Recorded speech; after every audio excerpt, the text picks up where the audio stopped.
This is Voice of Reason with me, Caroline Monani. At one point in your life, you have probably wondered what you can do to help end unemployment in Kenya. It's a valid question, and we are glad you're thinking about it. After all, ending unemployment is the go-to campaign slogan for politicians looking for votes. They have told us over and over that there are many ways to ensure youth get employed, but whose job is it to ensure each and every Kenyan has a job? Is the government alone responsible, or should the government and Kenyans work together? Are we doing enough to complement the government efforts? That's why I have decided that today we must discuss the best ways the government can work with Kenyans to end the unemployment crisis. Studies show that one of the key reasons for unemployment in Kenya is a mismatch between the skills that job seekers offer and those that employers are looking for. You see, many Kenyans who are unemployed have not had the opportunity to gain the right skills and experience. The government can work with the employers to identify the skills that they are looking for and then develop training programs that will help job seekers gain those skills. I commend the government for raising the standards of the National Youth Service. However, it can learn more from the USAID, which created the Kenya Youth Employment and Skills Program, KYES. Under this program, Kenyan youth between ages 18 to 35 get the skills, assets and support they need to compete and succeed in the workplace. It is important that the government bring more programs like this to allow the struggling youth to make a better life for themselves. And to the youth, I encourage you to actively seek out such programs that give training and employment opportunities to you. Eventually, we will reduce the number of unemployed Kenyans and help to improve the economy. But as we wait for CBC to take effect, the government needs to equip its schools with enough facilities that get the youth ready for employment. Whether we are talking about incubation labs, technical facilities, mentorship programs, each school must at least have access to one of them to get the youth ready for employment. Second, the government should create more jobs and incentives for businesses to invest in Kenya. This will help reduce the number of Kenyans who are currently unemployed. Third, the government should collaborate with more youth to come up with creative solutions for ending unemployment.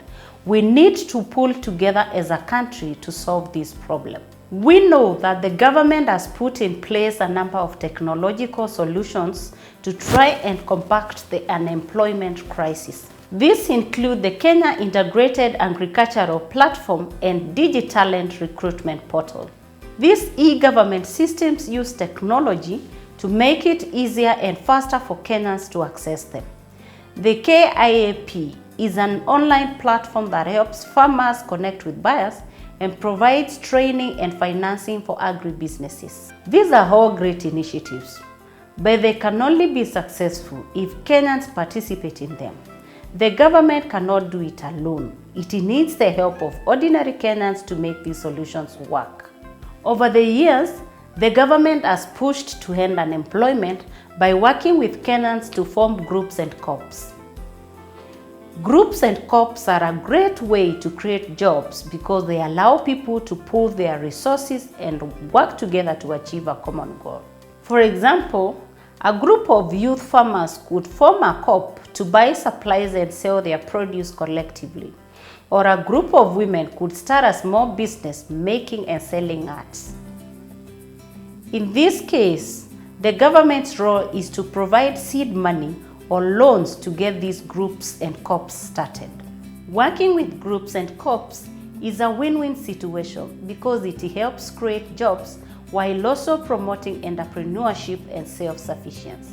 Even though the government has set up funds to help youth and women entrepreneurs in the form of grants, loans, or equity investments, many have complained that they cannot access these funds. Complaints from affected groups complain about the long process and limited funding. Some of the measures that can be taken include reducing red tape, improving infrastructure around the programs, and providing access to sufficient financing.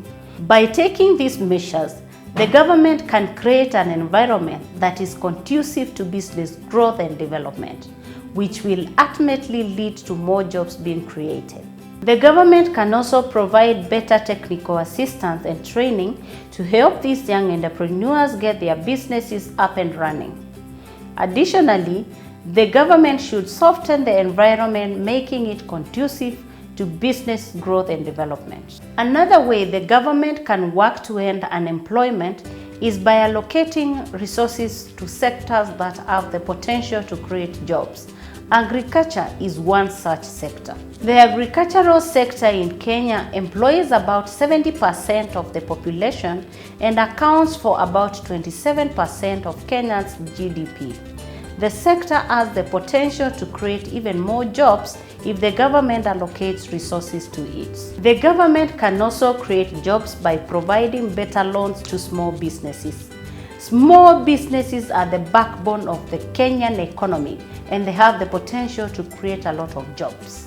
Additionally, the government can also work with the private sector to create jobs because the private sector has the money and the expertise to create jobs.